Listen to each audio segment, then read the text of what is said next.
Assalamualaikum warahmatullahi wabarakatuh. Perkenalkan, saya Febiola dengan NIM 09 2023 090345 dari jurusan Teknik Elektro. Saya akan menjelaskan telekomunikasi dasar mengenai media transmisi.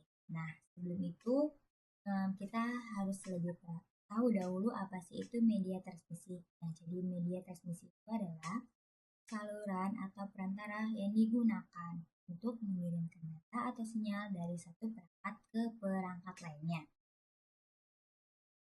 Nah, kecepatan transmisi itu terdiri dari bit, binary digit. Nah, dalam transmisi bit ini merupakan pulsa listrik negatif ataupun positif. Dan satuan dari kecepatannya itu adalah bps, byte per second, bps, bit per second. Nah, bps bukan sama dengan bps. Jadi artinya bps dan bps itu berbeda. Berbedanya itu dari byte dan bit.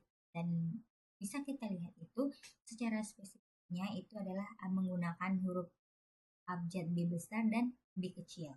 Jadi itu menunjukkan data yang berbeda. Dan satuan data digital itu 8 bit sama dengan 1 byte, 1 byte sama dengan 1 karakter, 1 KB sama dengan 1024 byte, 1 MB sama dengan 1024 KB, dan 1 TB sama dengan 1024 GB.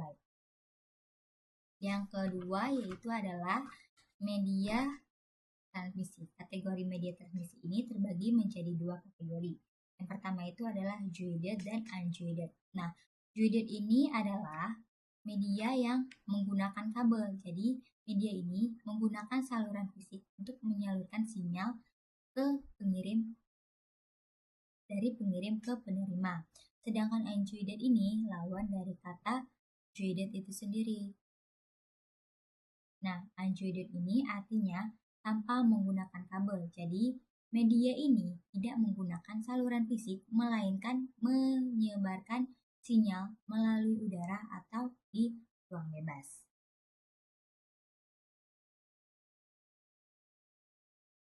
Nah, selanjutnya itu adalah joined media.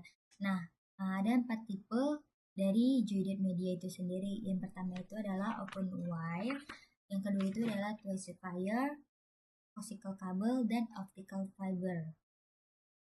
Nah, open wire itu adalah biasa digunakan untuk distribusi listrik, tidak mempunyai perlindungan terhadap gangguan noise pada komunikasi data, dan hanya dapat digunakan pada komunikasi data bila jaraknya kurang dari 20 ft atau 6,1 meter. Jadi, open wire ini biasa kita lihat pada pinggir-pinggir jalan dan biasa digunakan dipasang pada tiang-tiang listrik kabel PLN. Dan hanya efektif untuk jarak pendek yang sudah dibilang tadi kurang dari 20 ft 6,1 meter.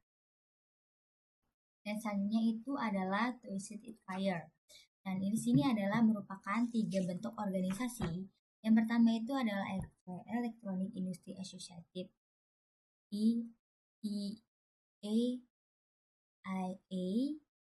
Telecommunication Industry Association, TEI, National Electrical Manufacture Association (NEMA), dan membentuk Underwrite Laboratories atau UL dan bertugas untuk mensertifikasi dan menentukan tingkat kabel menurut standar EIA dan TEI. Nah, standarisasi dari kabel twisted itu sendiri yang pertama itu adalah crosstalk. Terjadi bila sinyal listrik ini melintasi beberapa kabel yang berdekatan. Semakin panjang kabel, maka dia akan berfungsi sebagai antena yang baik. Sinyal yang melintasi kabel akan menciptakan noise frekuensi radio. Bila noise ini terlalu keras, maka kabel yang ada di dekatnya dapat menangkap sinyal. Selanjutnya itu adalah semakin banyak lilitan per linear, semakin besar perlindungan terhadap crosstalk. Dan lilitan ini digunakan untuk membangkitkan efek consolation. Nah, standarisasi kabel twisted ini memiliki beberapa kategori.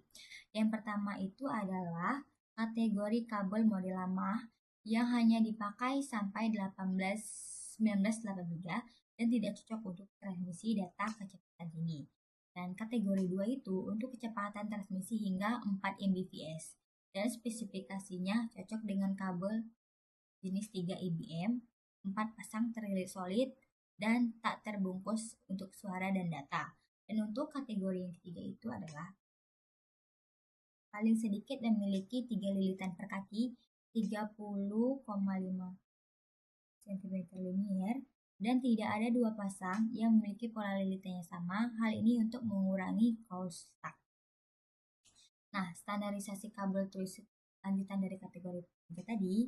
Nah, kualitasnya itu terendah dan bisa digunakan untuk jaringan LAN, LAN, dapat melakukan transmisi sampai 10 Mbps. Dan kategori yang keempat itu adalah jenis kabel yang paling rendah untuk jaringan token range 16 Mbps. Dan untuk kategori yang terakhir itu adalah memiliki crosstalk terendah, memiliki kecepatan sampai 100 Mbps bahkan lebih, dan memiliki 8-15 liter per kaki linier, dan panjang maksimumnya itu 100 meter, dan kabel yang ditetapkan dalam spesifikasi Fiber Distributed Data Interface (FDDI). Spesifikasi yang mendefinisikan bagaimana tembaga dan serat bekerja sama dengan lingkungan yang sama.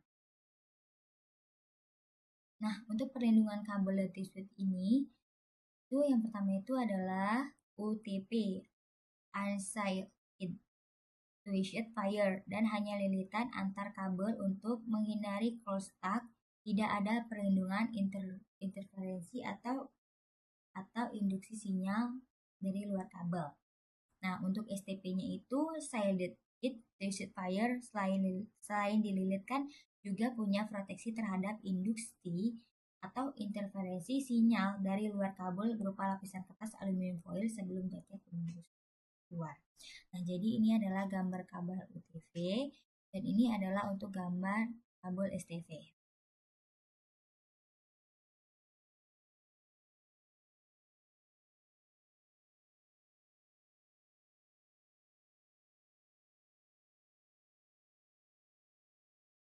Nah, selanjutnya itu adalah coaxial cable atau kabel koaksial. Nah, ada dua jenis kabel koaksial. Yang pertama itu digunakan untuk transmisi analog dan mempunyai pendensi 75 ohm. Dan contohnya untuk kabelnya itu adalah antena TV eksternal.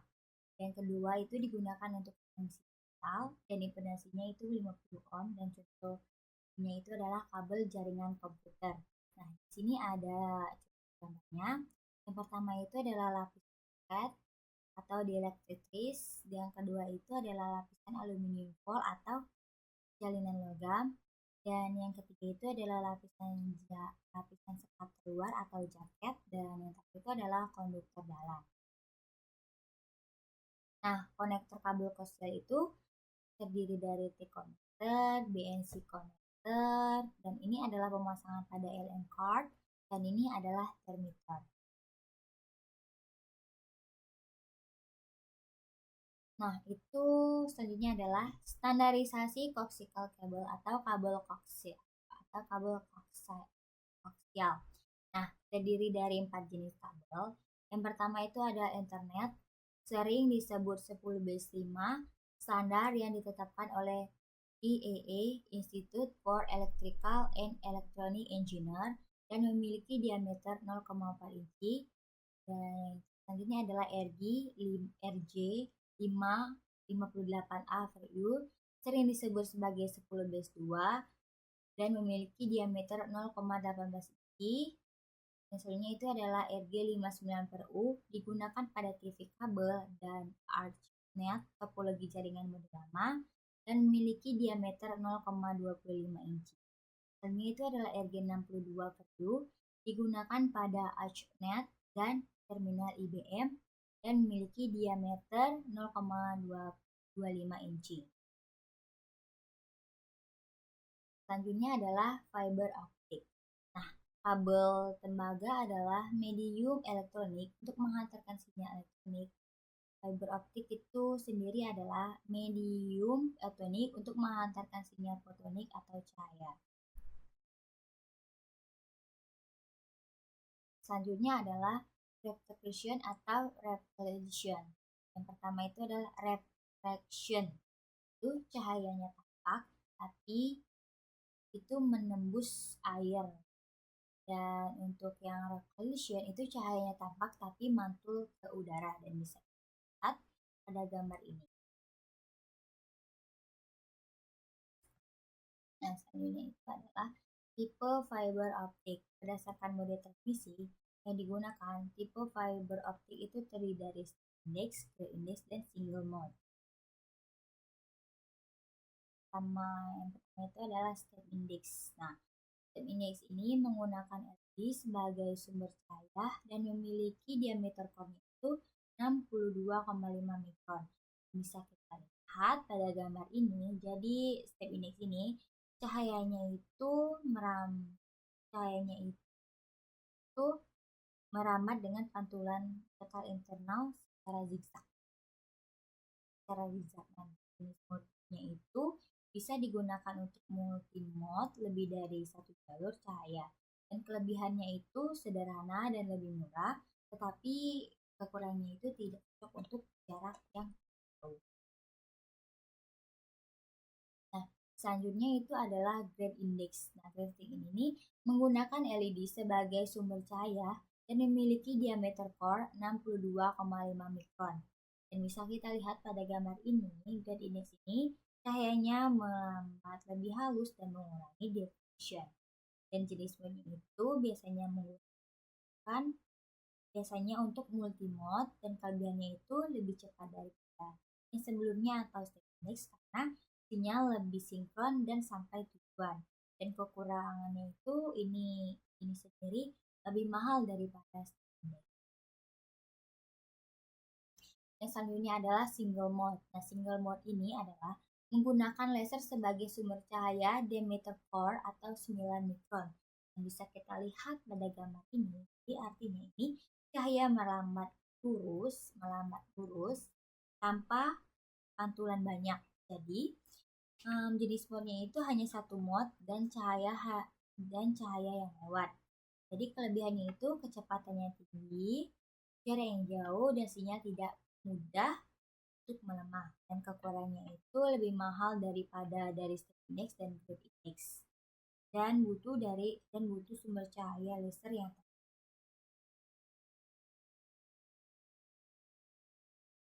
Nah, ini merupakan perbandingan dari fiber optik.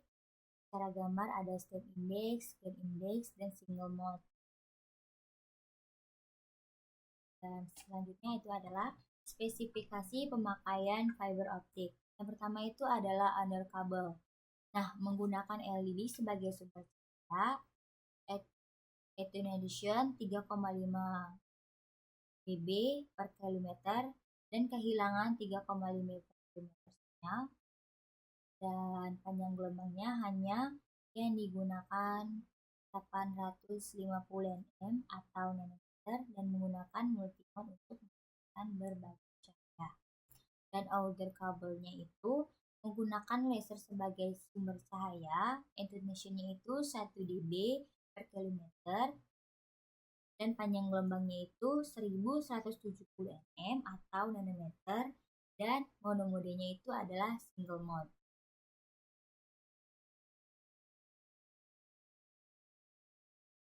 Nah, keuntungan dari fiber optik itu sendiri, yang pertama itu tahan terhadap gangguan RF, radio frekuensi interference, dan EMI, electromagnetic interference.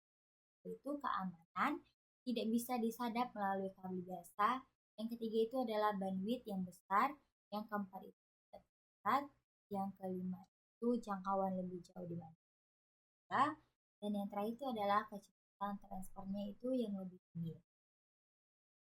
Nah, untuk kelemahan dari fiber optik itu sendiri, dari goncangan fisik akan menjadi gangguan terhadap sinyal sulit dalam interaksi dibanding kabel tembaga dan penyambungan untuk penetrasi atau apabila putus, pembelokan yang tajam bisa menyebabkan patah. Ini adalah perbandingan graded media transmisi. Bisa dilihat dari gambarnya, kabelnya itu misal BNC dan kecepatannya itu adalah 10 Mbps, jarak kakinya itu 2500 kaki, dan koneknya itu adalah NBC. Dan selanjutnya itu adalah tipe kabel kategori 30T dan memiliki kecepatan 10 Mbps, jaraknya itu 300 kaki, dan konektornya itu adalah RJ45.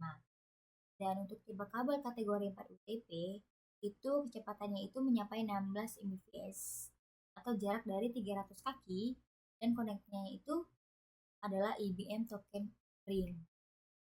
Dan untuk tipe kabel kategori 3 STP itu memiliki kecepatan 10 Mbps atau 300 kaki, sama seperti kategori 5 UTP, tapi konektor yang digunakan itu adalah LJ45. Dan selanjutnya itu adalah kategori tipe kabel kategori 4 STP yang memiliki kecepatan 16 Mbps dengan jarak yang sama yaitu 300 kaki, dan memiliki konektor IBM atau line. Dan yang untuk tipe kabel kategori 5 STP itu memiliki kecepatan 100 Mbps dan jarak kaki yang sama yaitu 300 kaki, dan untuk kategori konektornya itu adalah IBM token line. Dan yang terakhir itu adalah strand optik multimode yang memiliki kecepatan lebih dari 100 Mbps dengan jarak lebih dari 3 mil. Dan jenis konektor yang dipilih itu adalah konektor STP. Nah, ungated media transmission itu RF propagation itu terdiri dari ground wave, ionospheric propagation, dan line of sight LED propagation.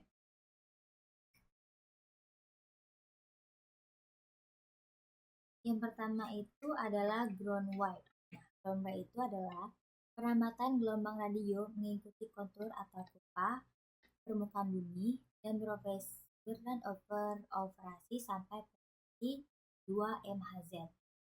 Jadi kita bisa lihat ini adalah radio tower, itu dia memantau. Oke, saya akan menjelaskan dari ground wave itu sendiri. Jadi di sini kan ada tower. Nah, radio towernya itu dia akan ke arah bumi dan lanjut ke orbit, bisa disiplin. Jadi gelombang ini menyebar mengikuti permukaan bumi. Dan selanjutnya itu adalah ionospheric propagation, dapat dipantulkan oleh layar dan beroperasi pada frekuensi 30 sampai 85 MHz. Nah, jadi kita lihat ini itu radio tower, dan ini adalah bumi, dan ini adalah ionosfer, dan ini adalah Mars. Jadi bisa disebutkan gelombang ini dipantulkan oleh lapisan dari ionosfer. Nah, selanjutnya adalah line of sight close propagation. Nah, dibatasi oleh kurva ini lebih dari 100 km horizontal dan disebut juga sebagai gelombang luar angkasa. Kita lihat gambar ini. Ini adalah radio tower, ini adalah rumah, ini adalah bumi, dan ini adalah atmosfer. Jadi gelombang ini merambat dari garis lurus untuk memancar ke penerima. Jadi ini adalah gelombang angkasa, jadi jarak itu lebih besar daripada yang sebelum-sebelumnya. Nah, selanjutnya itu adalah radio frekuensi. Nah, radio frekuensi ini terdiri dari dan memiliki frekuensi 10-19 Hz, dan yang kedua adalah sinar X dan memiliki frekuensi secara 10⁻17 Hz, dan untuk sinar ultravioletnya itu 7,5 kali 1015 Hz. Sinar tampak itu memiliki 4,3 kali 10 Hz, dan yang kelima itu adalah sinar infrared yang memiliki frekuensi 3 kali 10 pangkat 14, dan yang untuk kelima, untuk 7 Untuk keenam itu adalah IHF, extremely high frequencies, dan memiliki 30 GHz atau besar. Dan untuk SHF, super high frequency-nya itu memiliki GHz, dan contohnya itu adalah satelit dan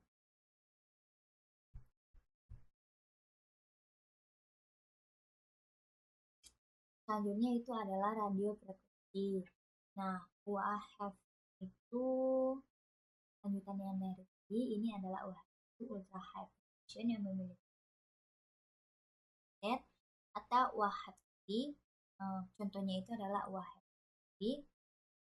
Contohnya itu adalah VHF, very high frequency, itu memiliki frekuensi 30 MHz, FM, dan contohnya itu adalah FFP. HF itu high frequency 3 MHz, itu contohnya itu adalah short wave radio, dan MF medium frequency yang memiliki frekuensi 300 kHz atau AM radio. Dan contohnya itu adalah AM radio.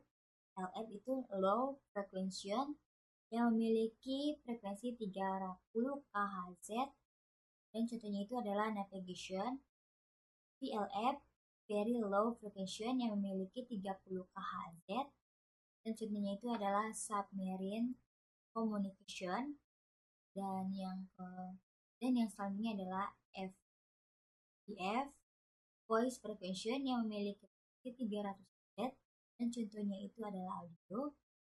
Dan selanjutnya dan yang terakhir adalah ELF, extremely low frequency 30 Hz, itu frekuensinya, dan contohnya itu adalah power transmission.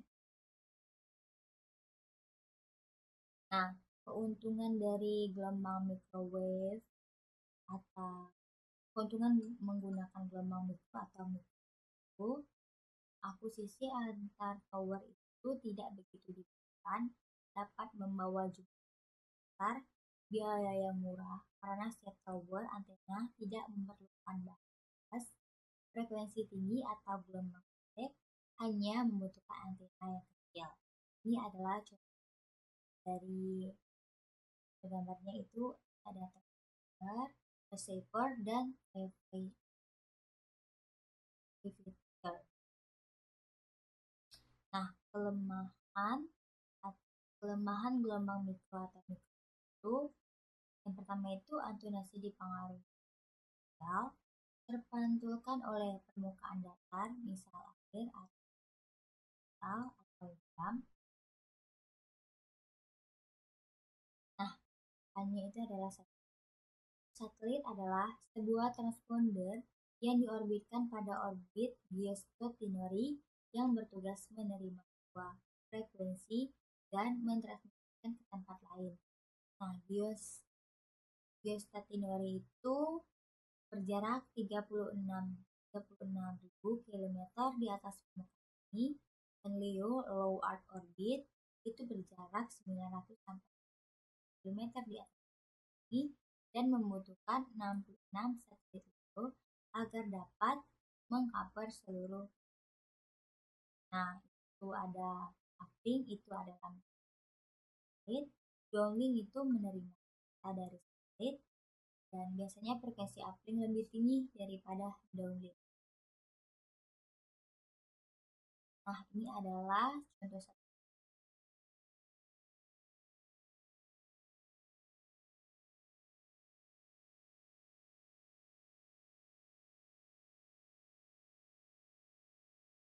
Nah, selanjutnya itu adalah penjelasan gambar dari satelit. Oke. Nah, gambar ini merupakan posisi orbit satelit geostasioner yang berada di atas khatulistiwa. Nah, jadi satelit ini berada di posisi tepat. Satelit ini berada di orbit 36.000 di atas permukaan bumi. Nah, terdapat elemen-elemen yang terdiri dari uplink, sinyal yang dikirim ke stasiun bumi ke satelit, dan transponder. Transponder ini Nah, perangkat di satelit ini yang menerima sinyal uplink untuk memperkuat dan mengubah frekuensi lalu mengirimkannya ke bumi sebagai downlink. Dari uplink ini ke transponder dan mengirimnya kembali ke downlink. Lalu, downlink ini sinyal yang dikirim satelit kembali ke stasiun bumi lainnya. Downlink ini kembali ke stasiun lainnya. Jadi, fungsi ini menggambarkan komunikasi antara dua arah melalui satelit, misalnya dalam televisi satelit, internet via satelit, dan telepon satelit.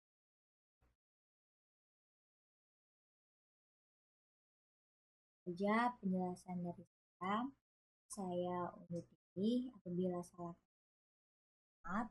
Wassalamualaikum warahmatullahi wabarakatuh.